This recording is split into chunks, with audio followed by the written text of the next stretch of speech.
guys! Welcome back to my channel! Si Bata.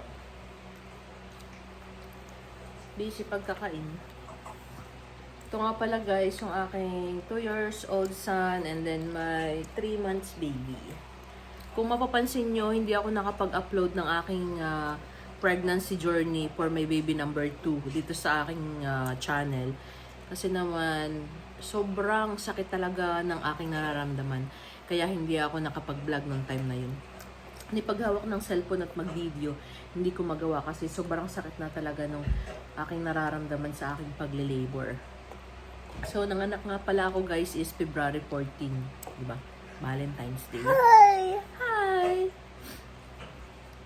Nanganak ako February 14 at 10 o'clock ba yun? 10 o'clock? Bye-bye! 10 o'clock or 9? 9 o'clock. Yuck! Tapos, Tapos! malikot.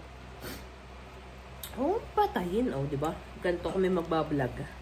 Sobrang likot ng aking anak. Malikot. Yun nga guys, February 14 ako nanganak around 10 o'clock. Normal delivery and 39 weeks pregnancy. Tapos nagstay lang kami ng hospital is 3 days. And then after nun, umuwi na kami.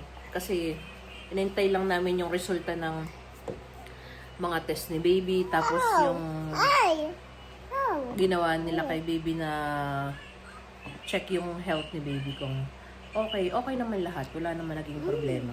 Kaya nakauwi din naman kami agad. So ngayon, 3 months na siya. Diba? Ang bilis lang.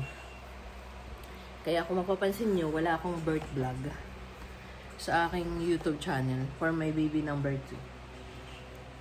2. Number 2. 3 months na agad siya, guys. Ang bilis ng panahon. Ang napapansin ko naman sa milestone ni Justin nga pala guys, ang pangalan ng aking second baby, Justin Kyle. Tapos yung isa, Kael ang pangalan. Napapansin ko sa milestone ni baby is mabilis siyang lumaki. Puro dede, pupu, ganun lang naman ang kanilang buhay. Tapos hindi naman siya masyado guys na namumuyat sa akin kasi mabait naman tong batang ito. Tapos alam ko na din kasi yung gagawin ko. Kasi pangalawang baby ko na to eh. Dun sa una lang kasi syempre, first time mom, di ba? Hindi mo alam kung anong gagawin mo. Pero dito sa aking second baby is, alam ko na yung gagawin ko, alam ko na yung magiging routine ko, kaya hindi na rin ako nahirapan. Kasi dun sa first born ko, talagang lagi kaming puyat. Pero ito kasi kay Justin, hindi naman siya namumuyat sa amin, kaya mas mabilis siyang alagaan, mas madali para sa amin. Di ba? Ito, performance na siya ngayong June 14. Performance na agad siya. Ang bilis lang, di ba? Ang bilis lang ng panahon.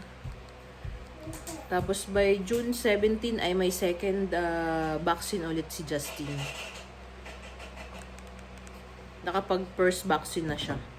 So may second vaccine. Yung first vaccine pa naman ang ginagawa nila is 4 talaga na turok, 2 sa hita. Tapos, 2 doon sa kabilang hita, di ba? For me, pag nakikita ko, parang ako na lang, di ba? Sa akin na lang yung sakit kasi sobrang sakit talaga nun, guys, sa kanila. Sing later kasi lobat yung ating speaker. Tapos, yun ang mga aking 2-year-old son ay talagang madaldal na ngayon. Tapos, guys, ang napansin ko lang is yung cuddle cup ni Justin. Kasi nung newborn siya kasi mayroon din siya dito. So ito yung aking dito ako nag-worry kung kailan mo mga aalis to, pero sabi nila is lagyan ko lang daw ng oil kapag bago maligo, tapos suklayin kasi guys kapag hindi pala ito natanggalis nagiging galis siya. Sabi sa akin ng nanay ko, alam niyo naman ang ating mga nanay, 'di ba? Expert na talaga sa mga ganito.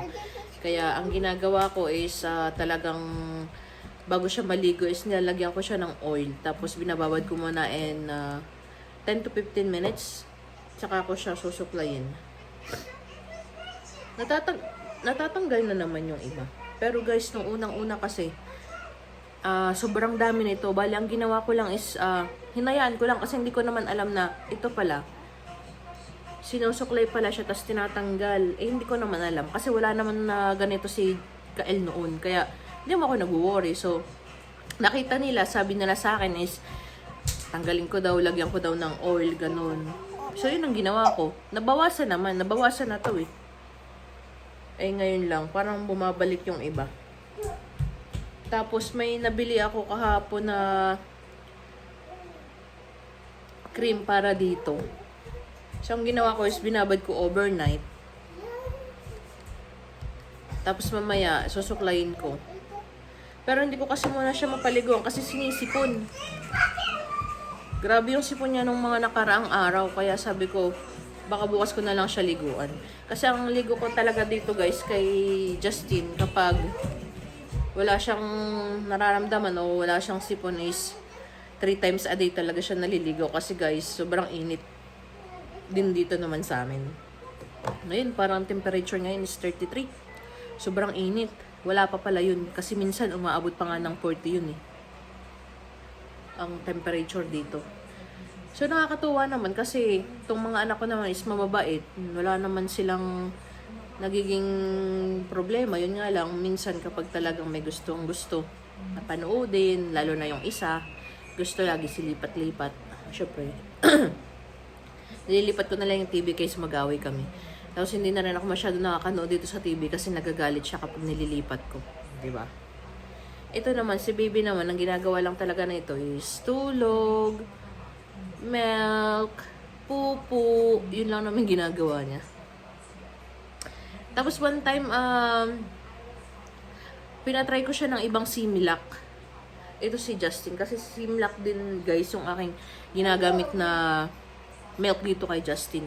Tinry ko. Kasi, paras lang naman din si Similac eh.